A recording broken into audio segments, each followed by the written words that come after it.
Alright guys, Cornell with YouTube Fishing Vids. Welcome, not aboard, but along.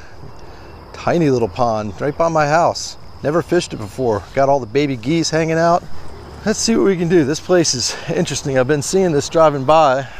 It looks like it's got some potential. I don't know what I'm dealing with here, but I've got a couple rods on me.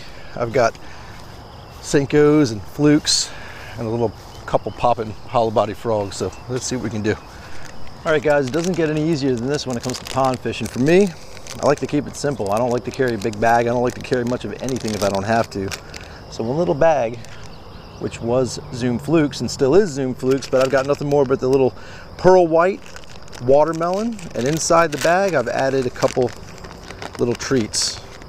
I got my little baby hollow body frog. That's a little live target baby frog. I got the little lunker pocket frog, and I've got one more frog in here. I think it's a lunker city. That's the popping lunker hunt in that little bluegill pattern. So I got a couple really cool little baits in one little bag, and of course in the other pocket.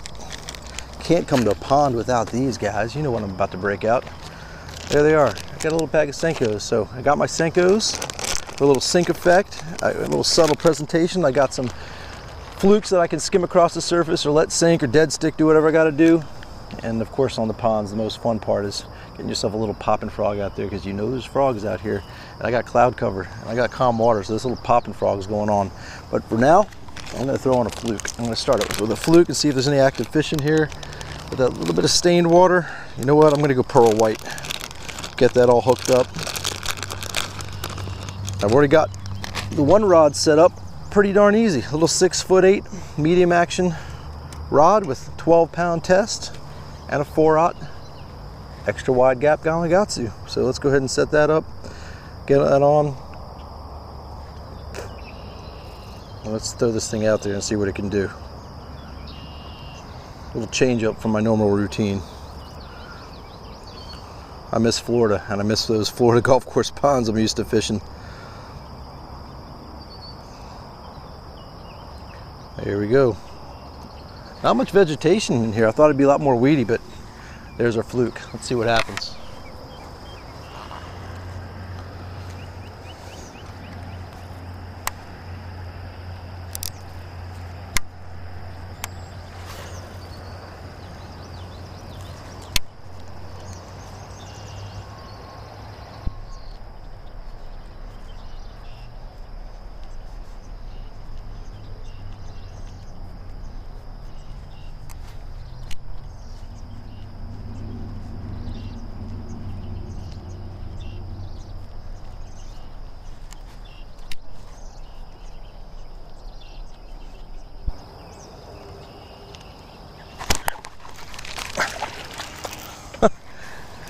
Hey guys, there's bass in this little pond. You ever drive by a pond and wonder?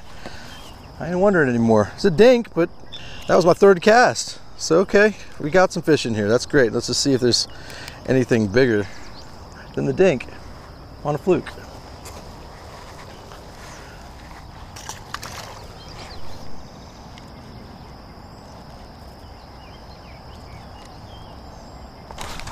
Ooh, that was a good one. I saw that one. He didn't get much of it though. Let's see if he comes back and gets it. What I didn't show you guys is the fact that I brought my spinning rod also. I brought my little Stratic CI4 and my Lew's medium action shaky head stick, and I actually still have my shaky head on from the last time I was out on my local lake. I'm going to throw this out there. I just missed a fish on that Zoom Fluke. I'm going to go ahead and see if I can catch something on the bottom with this before I tie on a little popping frog.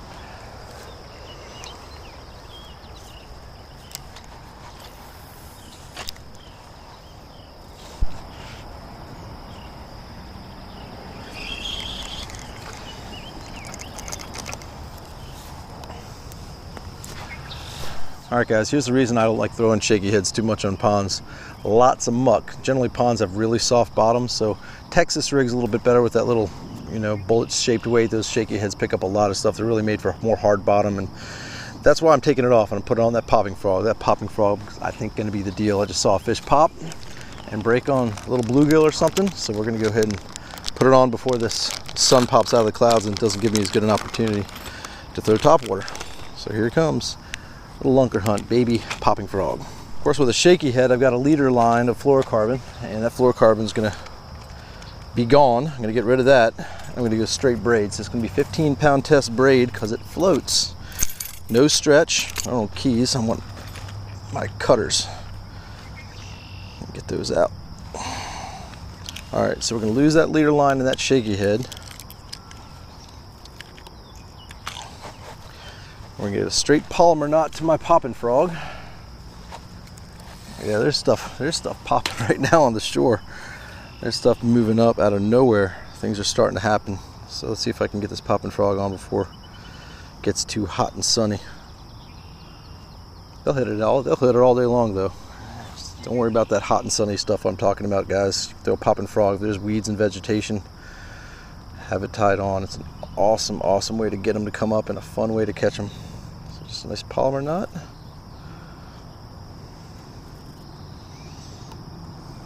You guys like to be stingy on your braid. Normally, guys, when you're doing that polymer knot, you're supposed to pull that tag end, but don't worry about it with braid. Pull that main line and save all that line if you want, and then cinch it all the way down and one more pull, and you got a polymer knot without wasting too much braid off your spool. Generally, you want to pull that tag line on any kind of mono or fluorocarbon to avoid any burns in the main line. So there you go. Popping frog time, guys. Here we go. All right, let's see if they're happening.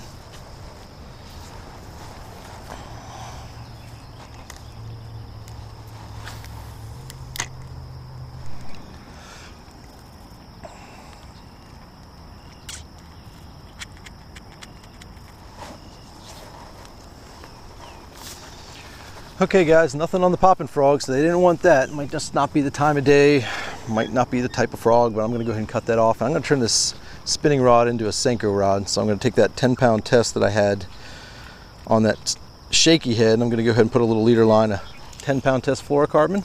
I'm gonna go ahead and get my 4/0 extra wide gap, and I'm gonna throw on a Senko. So hang in there. With this water being kind of stained, it's really not that big a deal to get this leader line and fluorocarbon on here, but I think every little bit helps. So I'm gonna go ahead and do it. So 10-pound test fluorocarbon, all bright. So I'm gonna do my all bright knot here. If you guys ever seen this or not, I'll try and do this without boring you guys, and hopefully I won't be too slow about it. So this is 15-pound test braid. A little bend over.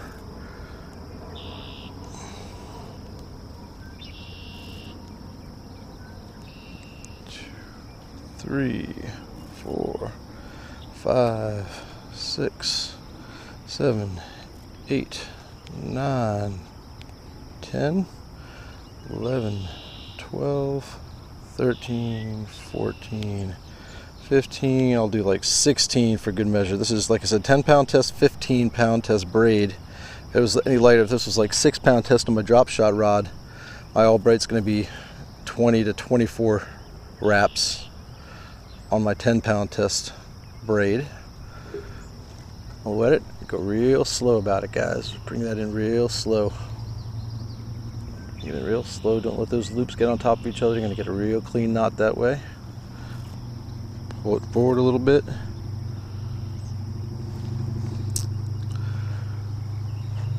Hopefully you guys can see that, but that's a really clean, super strong knot. I'll just trim the edges.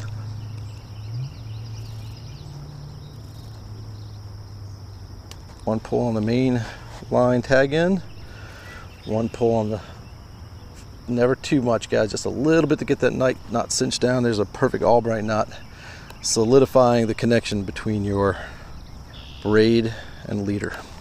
All right, so we'll trim it down and we'll tie on that 4/0 extra wide gap for a 5-inch Senko, and we'll game on here in a second. There it is. All right, so that's going to be your 4/0. It's not the super line one, guys. You know, this rod's just a medium action, and it's not 100% straight braid. It's got that little cushion effect with that 10-pound test fluorocarbon leader. So with that little bit extra penetration and with no worry of straightening out your hook, those standard extra wide gaps are all you need. Those super lines have got a lot more mass to them, and you'll lose a little penetration if you're using too light a rod or too light or a stretchy line. All right, keep those lines parallel. Perfect. Wet it down, just loop it around. Again, guys, this is where you want to pull on. This is where you want to pull on your tag end on your polymer knot. Remember that.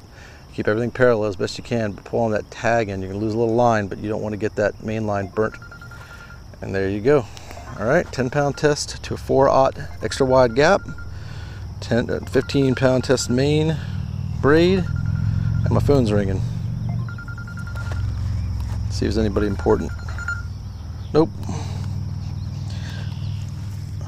Fishing's always more important. All right, there we go. All right, guys, so like I said, we got 2 bags here in my pockets. We're traveling light. So there's the bag with a couple extra hooks, some flukes, and a couple popping frogs in one pocket. And in the next pocket, how easy is that, guys? How light can you travel for pond fishing? Bag of green pumpkin, 5-inch Senkos. A little cool dip on it, got a little orange tip tail to it. Okay, guys, and here's your Senko deal. Everybody knows this, but maybe not. If there's a few of you guys didn't know that, there's your 5-inch Senko Texas rig. I worked the seam, guys. There's a little seam there. It helps keep everything perfectly lined up. So straight in the head, just about to the point where that bends, and come right out where that seam is. And if you come out where that seam is, you'll be able to go back in where that seam is. And by doing that, you've got everything perfectly straight. So come out past that little bend, and that's where you want it to come out. So just line that up with your thumb, go right back in at that seam, and you're gonna have everything perfectly lined up. I come out virtually perpendicular, a little bit off perpendicular, back out the other seam on the other side, and there's a perfectly straight Senko. And then of course, if there's a little bit of weeds, skin it. So there's your Senko, guys. That's my routine for getting that going. So time to get this thing out in that pond and see if anything wants to bite. Here we go.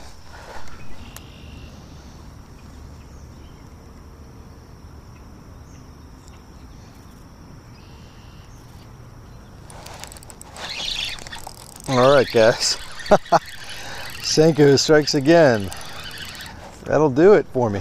Nice little fish on my mystery pond. I can't believe it. I can believe it, but how long have I been driving by this pond only to wonder, and now to have it validated is what I'm trying to find. Here we go. Nice little fish in the pond. Come here. Awesome. Very cool. All right, guys, so a little dink and not so bad a bass on this little mystery pond of mine near my house. And only had, like I said, about an hour to fish. So I got 2 little fish out of it, had about 4 swipes at that fluke, which tells me this is a nice little time passer. If I ever got a chance to come down here for a couple minutes and I want to get a tug of the line, there's bass in here. So guys, I'm glad you joined me. Glad you can learn about this little mystery local neighborhood pond of mine with me. And as always, I appreciate you subscribing. Until we meet again, over and out.